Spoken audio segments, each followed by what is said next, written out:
Looking to provide your school or organization with high-quality audio products at affordable prices?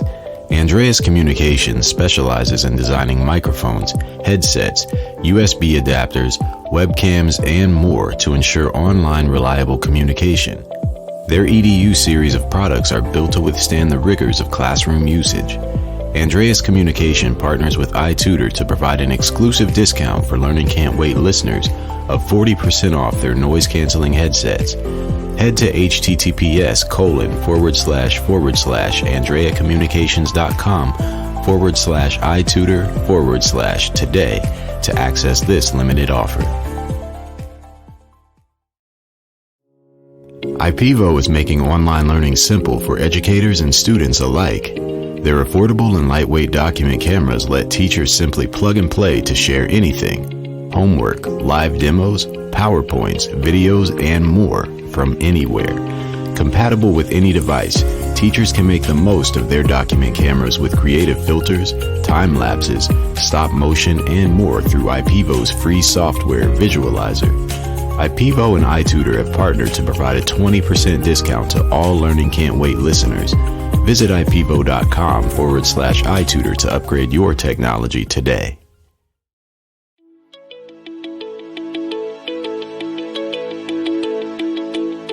Welcome to the Learning Can't Wait podcast, an iTutor production. At iTutor, our vision is to ensure every child has access to education, regardless of circumstance. Each episode, we will be joined by pathfinders within and around the education space, who are bringing about transformational change on behalf of deserving students. I am your host, Hayley Spira-Bauer. Hello, everybody. Welcome back to today's episode of the Learning Can't Wait podcast. I am always excited about my guests, but there is like a next level excitement about today's guest for a host of reasons. You'll see why in just a minute. Namely of which, when you get to know people that are political figures that you admire and you genuinely enjoy them as a human, it gets even more exciting. So without further ado, I want to introduce to you Kristina Ishmael, the Deputy Director of the Office of Educational Technology. Kristina, welcome.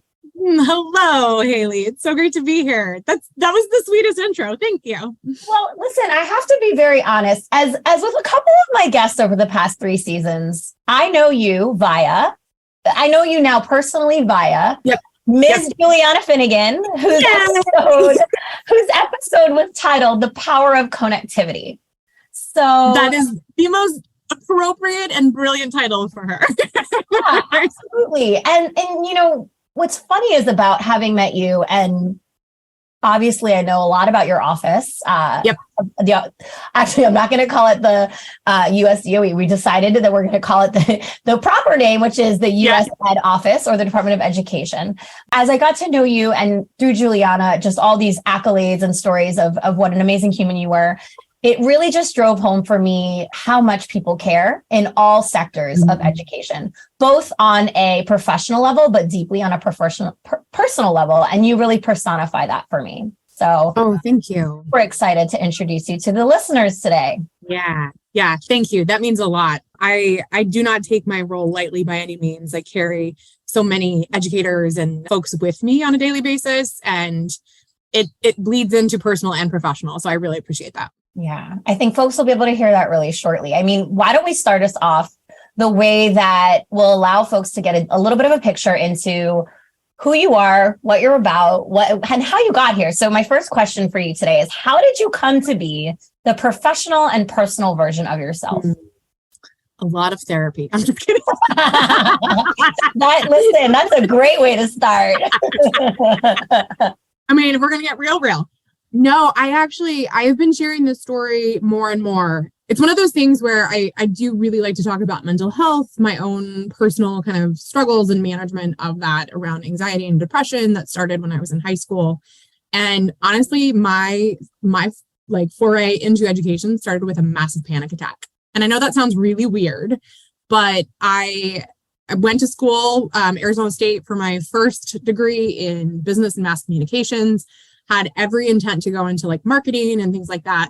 Went in for one of my first interviews and walked out massive panic attack and was like, oh, this is not what I'm supposed to be doing. Like my body had that visceral reaction of going, listen Pay to my attention. body. Yeah. And so I had always considered education and was just like, no.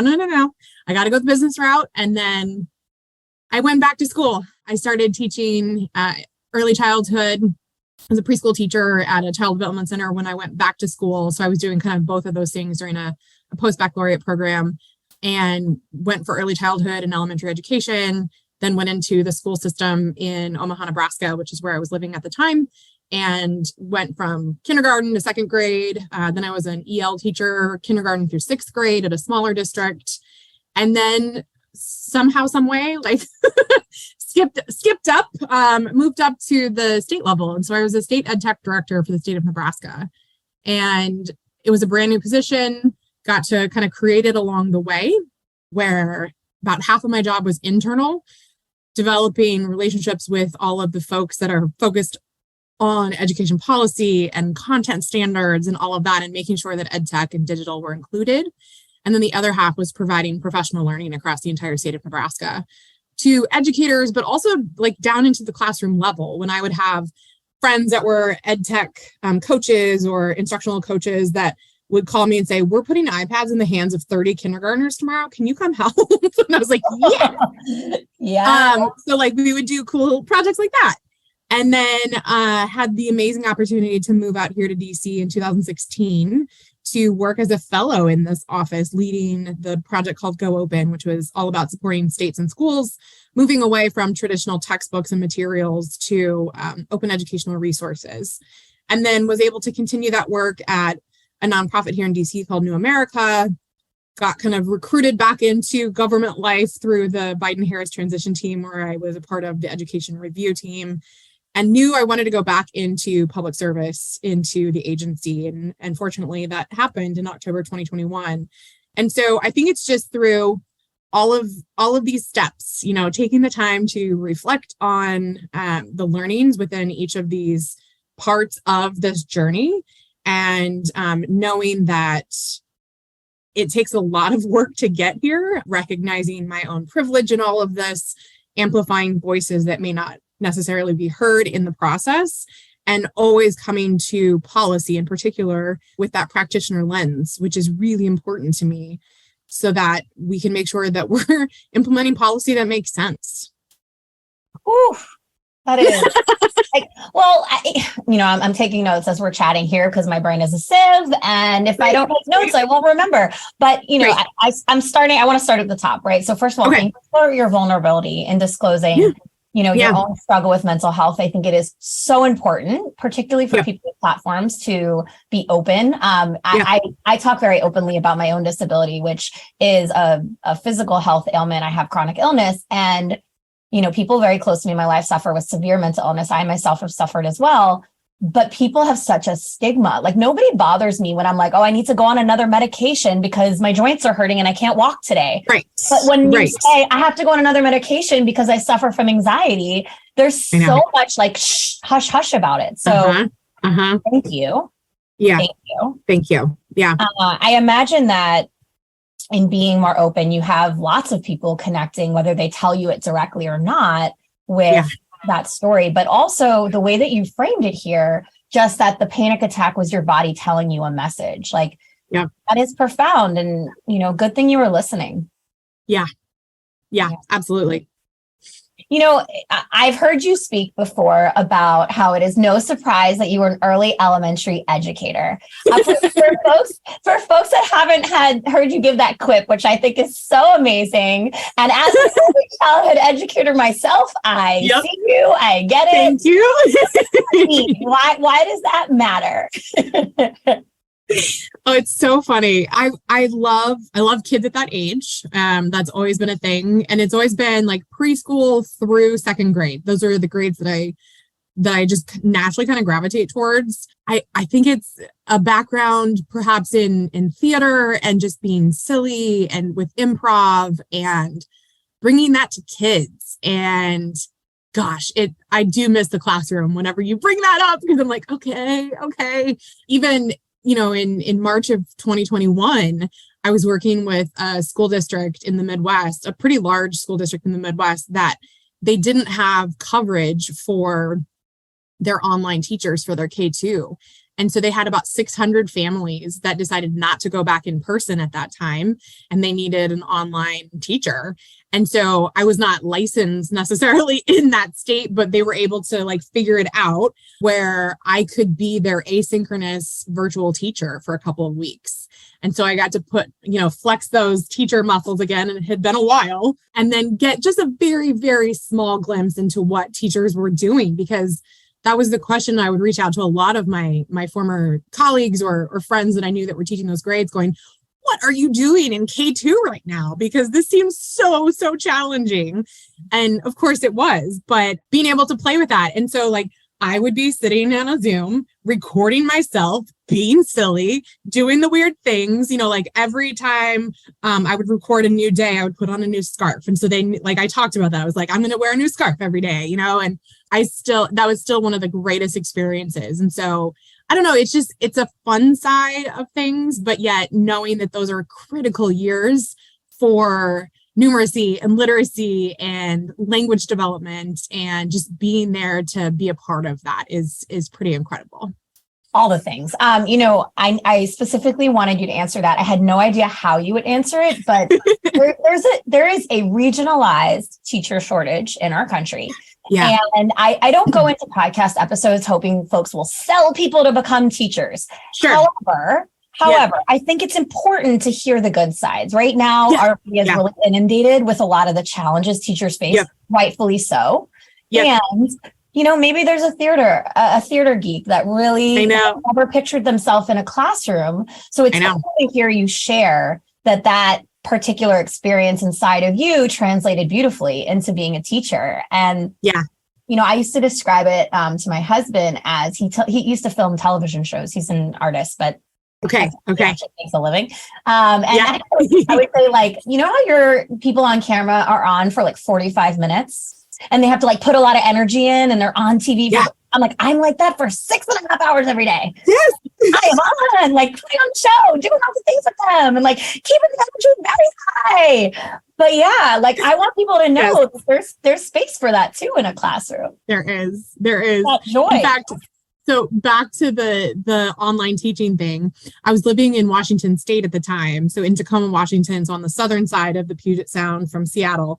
And I had one of my favorite hikes, which was forest for like the first part of it. And then it comes down right alongside the sound. So you get to see the ocean. Beautiful. And so I used an app where I was able to like video things as I was taking my hike. And we were doing some living and non-living and science, of course. And so I'm going through and I was recording myself. I had my AirPod in one ear, like talking to myself, doing a think aloud, like as a teacher does. And people are looking at me as I'm hiking. Like, what is she doing? I was like, don't worry. It's for the kids. It's fine. That is amazing. Amazing. I really appreciate being able to share joyful moments of classroom learning and experiences like that. Thank you. The past 3 years have been tough, as you say. Absolutely. This has been for many professions, but especially those in and around schools, exceedingly hard. And really, EdTech, educational technology, has really become this shining star throughout all of this. Absolutely. Yeah. So, how have you seen, you've had experiences in schools, you've had experiences as a fellow for this department at New America, and now back as the deputy director. How have you seen public sentiment around educational technology change over the past 3 years, especially? Oh, that's a mixed bag. I wish I could say it were all positive because it was able to ensure that we had continuity of learning. Unfortunately, that's not the case. In fact, that is the one thing that keeps me up at night still. I was worried about it whenever coming into this position in October of 2021. And it's still something that I worry about, is that people experienced emergency remote learning, which we know, is like not best practice. No. We wanted to make sure that there was continuity of learning in some way, shape, or form, and stay connected to our kids in this terrible, terrible time that no one knew what was really happening. And we didn't put our best practices together necessarily. And so what folks experienced was a hodgepodge of things, and perhaps folks that had never used EdTech. We certainly had kind of our early adopters and folks that had been in a one-to-one environment for many years that were able to quickly adapt to things, and it just kind of seamlessly carried on. And then we had others that really struggled. And then, of course, the whole kind of spectrum in between. But that is definitely one of those things that I think everyone just seemed kind of like they're clamoring to get back to the normal, the pre-pandemic life. And we've brought all of these devices in. We've helped ensure that there's home connectivity. Still a lot of work to do in that space as well. But how do we now like change the practice and the instructional models to accommodate the use of these devices and the ed tech for really incredible kind of interactive experiential learning experiences? And it comes down to professional learning. It comes down to funding that and making sure that it's ongoing, high quality professional learning that's embedded. It's not going to a training on one tool, but it's really talking about, okay, if we're going to move to inquiry-based learning or project-based learning, here are all of our options as far as tools that we can use and being able to incorporate those to provide voice and choice, which is so critical for learners, whether they are early childhood or they are juniors and seniors that are getting ready to go into some sort of college and career life. What does that look like post-secondary for them? So it's that. The sentiment is definitely a mixed bag. And I think for the most part, I like to say that it's been positive, but I'm also just an optimistic person and really want to continue to think that way. Well, and mixed bag makes sense, right? If we've learned nothing, it's that no two schools, no two states, and no two students, no two teachers are the same. Yeah. So mixed bag is expected. And the diversity of human experience and educational experience has pros and cons as well. But I would expect that. And so, recently your office published this Dear Colleague letter. I think it really, if you haven't read it, listeners, now's the time. But it really is a profound piece of writing that speaks to where we are today in 2023 with EdTech. So what inspired your department to write this Dear Colleague piece published that you published just recently?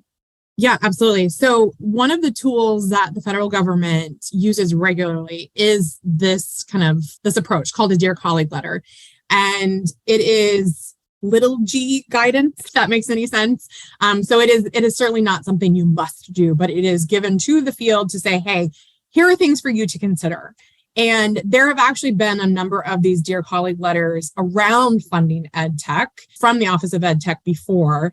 And the most recent one, if I can even say recent, because it feels so long ago at this point, was from January 2017.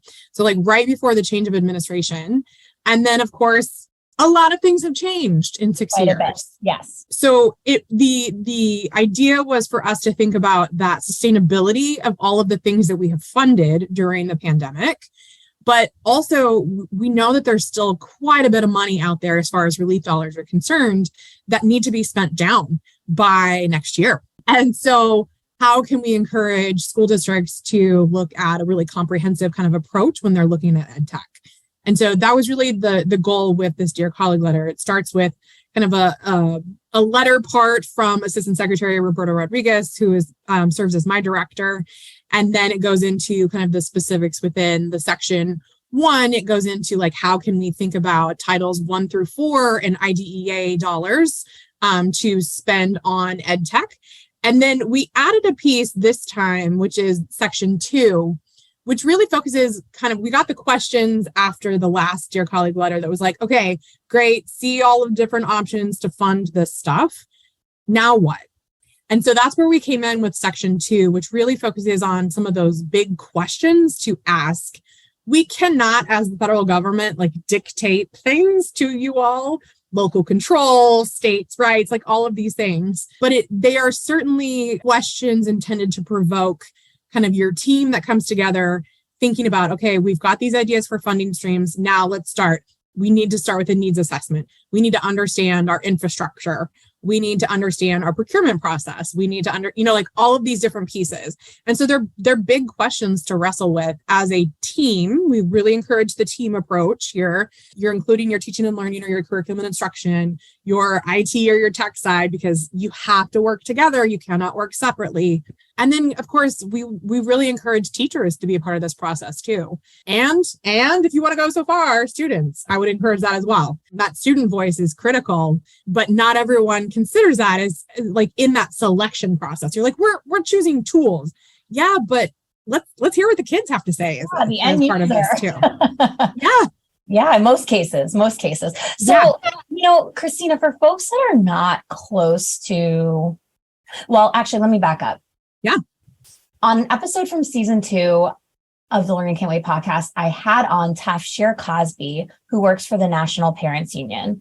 And one of their pushes is to have families understand what their school has allocated to them and what they've spent so far and what they can spend the money on. And I think that like edification is a really important point, because a lot of folks don't even know why it is a school might not be spending the dollars. So from your perspective, what are some of the barriers that schools encounter when trying to spend down this money? Like, why is it that we had to write this letter? What challenges prohibit that? So many. I think one of the first things that comes to mind is EdTech is simply one thing in a whole list of, like a laundry list of things that can be used with these dollars. And so there are competing priorities. If I think about the secretary's priorities around accelerating learning and making sure that we do any sort of learning recovery for lost instructional time, we need to provide kind of career pathways, like all of these different pieces. EdTech has to compete with those. And so sometimes it's just not considered, or that we have focused so much on the devices and the connectivity, whether it was through mobile hotspots or whatever the case may be, that's where we focus, and we haven't put money towards professional learning, or we haven't thought about the sustainability of all of these things. And so I think that those are probably the biggest challenges whenever we're looking at spending this. And then let's be real, supply chain issues are also a huge problem. So, the money can be spent in mitigation strategies for folks to update buildings and make sure that there's clean air that's coming through the HVAC systems. And it is really, really tough to get that to happen right now. I've heard of stories like from a school district in Virginia that they put an RFP out to come work on the HVAC system, to update their HVAC system. They put the RFP out. It was out for 30 days. That's a request for proposals for 30 days. No one bid on it. So then they had to repost it for another 30 days. They finally got 2 bids. And then the 2 bids that came in, they chose the one that they ultimately wanted to go with. And then they could not get the supplies to do the actual work for 18 months. Wow. And so like you're talking about, if these dollars have to quite literally be spent, like allocated and spent down by 2024, this long runway of time, like you have to always remember that it can't just be spent tomorrow. We have these lovely procurement processes in place for a reason. They're not always done, like very efficiently by any means. In fact, if I were super nerdy and I ever wanted to run for a public office, I think I would run on like expediting some procurement processes. But like we have to think all of that way. The same thing happened at the beginning of the pandemic with access to devices. Right. We had folks that couldn't get computers for 6 to 9 months. And so to ensure that continuity of learning, it was really challenging. Yeah, these are big rocks, so to speak. Big rocks. Talk about theory. They're big boulders, some might call them, that would prevent that. So thanks for explaining that for listeners who may feel like they don't fully understand why the money isn't being, like, there's all this money, you can spend it on your kids, you can help them. Like, why are you not spending it? But for me, I also think about the flip side. So like you get you buy the thing, you spend the money. Yep. What are some key challenges you hear from schools about implementing the tools that they buy. Because once you spend the money, there's a whole other thing that you have to implement effectively, the tools you buy, the services that you purchase, all the things. That's a whole other part of this process. Yeah. So I think back to when I was in the classroom, I was a part of, I'll specifically focus on when I was an EL teacher in a smaller school district in Omaha. So there were 6 elementary buildings, 1 middle school, 1 high school. Coming from the largest school district in all of Nebraska at 54,000 students. So it's a very different kind of environment. But I was able to be a part of like the EdTech tool review process. And it was something that we all like kind of just created.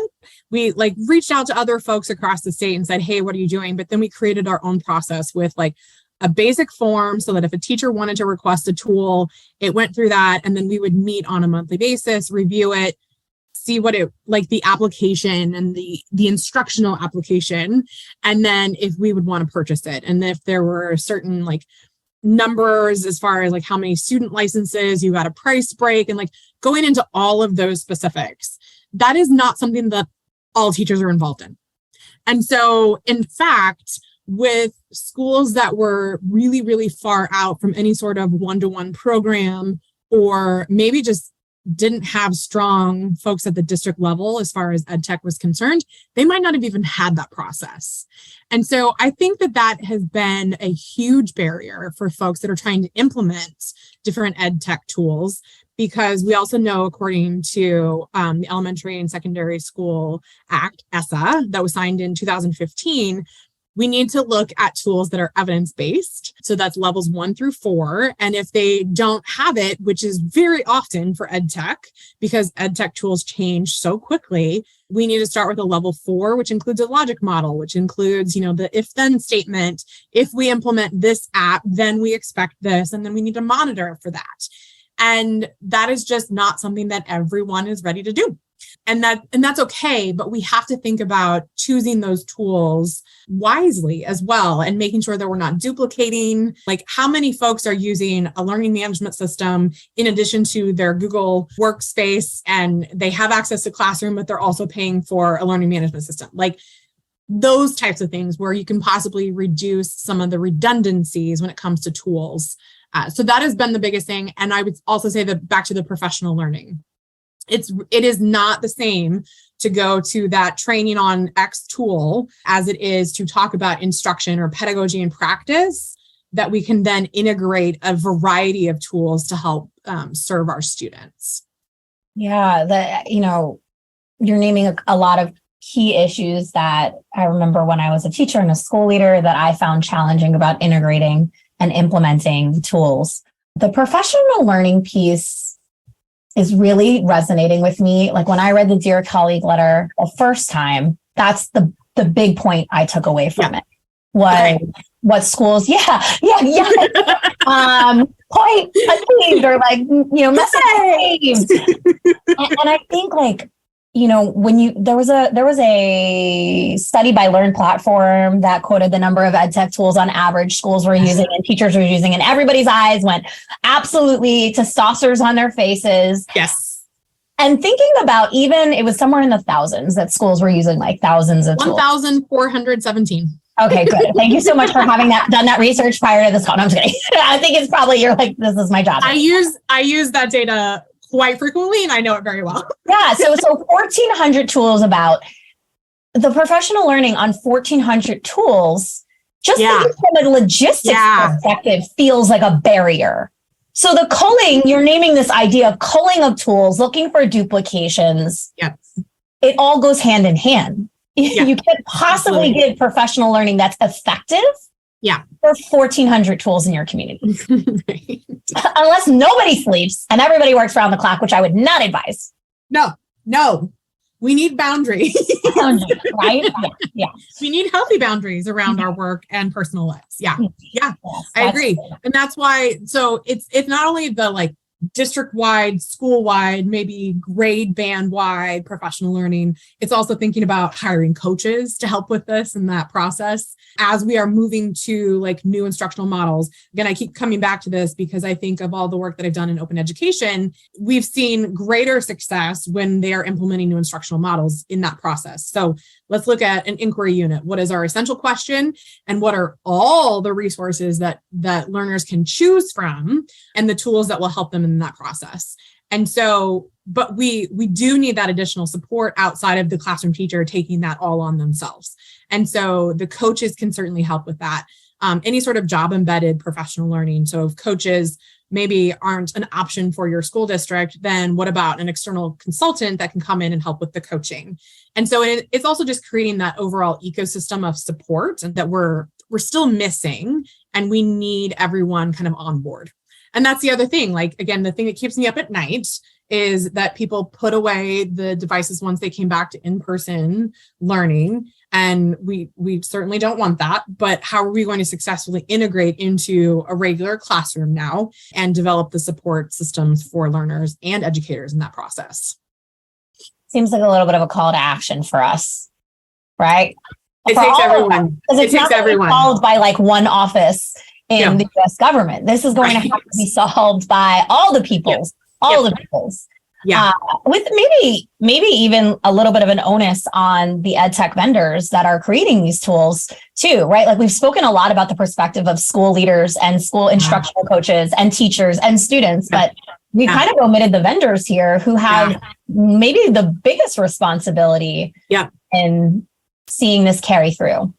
Yeah, I agree. That is something that we also do as an office. I mean, our office is to develop national EdTech policy. We do that through our flagship document, the National EdTech Plan, and then all of the other priorities that we work on, whether it's publications or convenings and call to action and leveraging kind of the bully pulpit of the office, the agency itself, or the president for that matter. But we also bring those developers together, which is not always possible in other spaces. And so the fact that we want to have, right now, we have one of our new team members who is working on accessible EdTech. And it's someplace we have always consulted our colleagues at OSEP, which is Office of Special Education Programs, that funds all of like the big grant funding to CAST, which are the ones who created Universal Design for Learning and are big advocates for accessibility. But we've never had someone that specifically focuses on that. And so we have a team member that's working on that right now. And it's incredible the conversations that we've had even as a team to come in and talk about the difference between UDL and accessibility. And how do we think about that through all of our policy making as well? But it goes back to like making sure that we're prioritizing those things that we can make sure that we're always meeting the needs of learners and educators in that process, as well. That is so incredibly exciting. Yeah, it is. I am bringing the developers in. Yes. As clutch. It's key. It's totally key because it can't just be, the onus can't just be upon schools to pick the right thing. We all have to be aiming with the same goal in mind. I talk a lot at dinner parties, also while I'm doing work professionally about thinking about not just like, is it working in EdTech? Are we working? But like, who's it working for? Right? Yeah. Like, who exactly is it working for? Because not every learner is the same. And just when you think about the number of disabilities that exist, there's like 13 diagnoses or 13 recognized disabilities, I believe. Okay. And then the subcategorization of disabilities that could be, it's just, learners are so unique. And so it has to be everyone's collective responsibility. And I love that this has become a focus and has a team who are like explicitly thinking about this. That is so cool. Yeah. That is so cool. The most interesting thing right now is having conversations with EdTech developers that focus on the development of IEPs.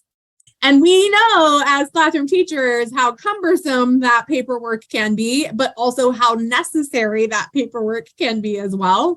And making sure that parents and caregivers are involved, making sure that the students are involved in that process too. And so even like hearing from the developers how they've created these tools to serve learners and the educators that are supporting them, it's fascinating. Oh, I'm going to have to dig into that. Yeah. Kristina, I want to go back to funding for one more question. Okay. I know we kind of veered away from it on some important topics, but many folks are concerned about a looming fiscal cliff in 2025 on federal funds. How are you thinking about the end to ESSER funds as it relates to technology innovation and school adoption? That is the big question, right? Big time.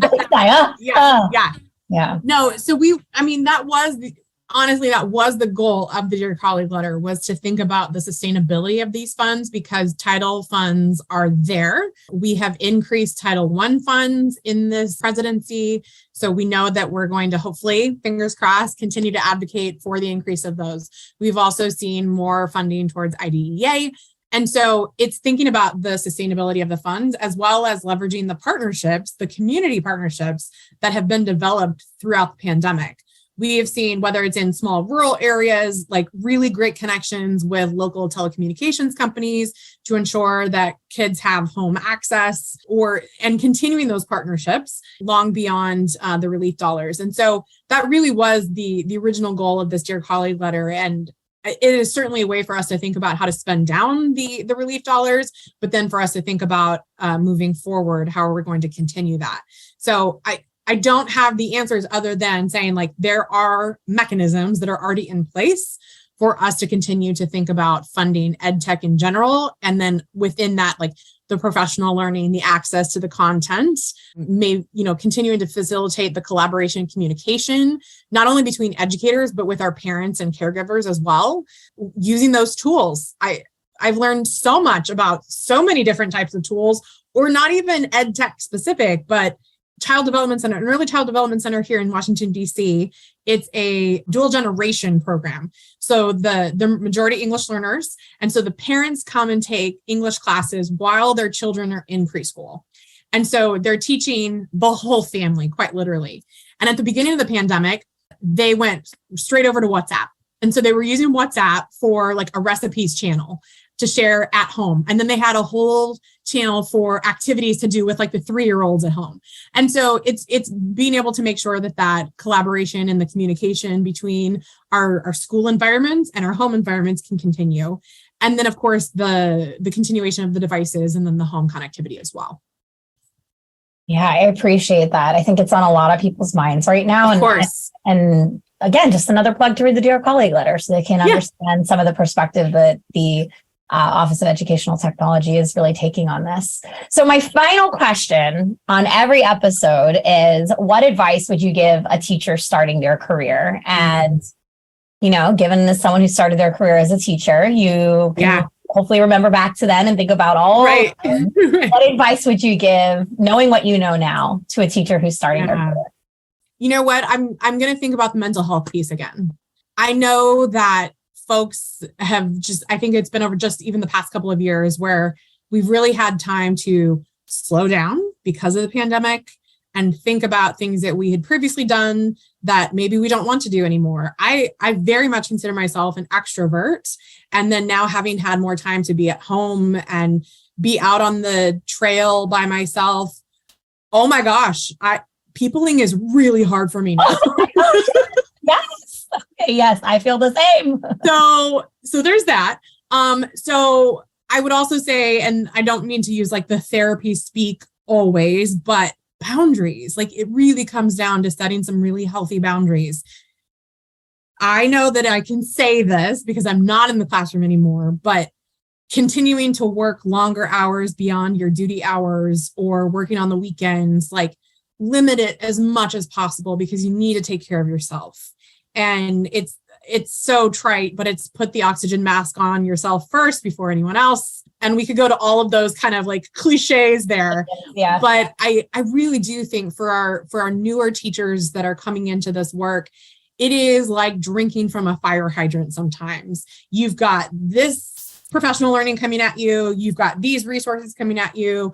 You've got everything that's being talked about on TikTok and Twitter. And you're like, oh my gosh, I have to try that. Choose one thing, but also have those healthy boundaries so that you're taking care of yourself in that process. What a full circle moment. I really appreciate that's the way you went with this. And It is not an answer I've heard before in 2 seasons of recording. So grateful that you named it, Kristina. Oh, thank you. Oh, I'm so glad that I did then. Yeah, me too. I'm like sad to end this episode. This has been so rich and so important, and you've shared such valuable insights and information. Kristina, thank you so much for being on the podcast today. Of course. I'm so thrilled that I had the chance to share with your audience. And thank you, everybody who tuned in listening today. See you next time.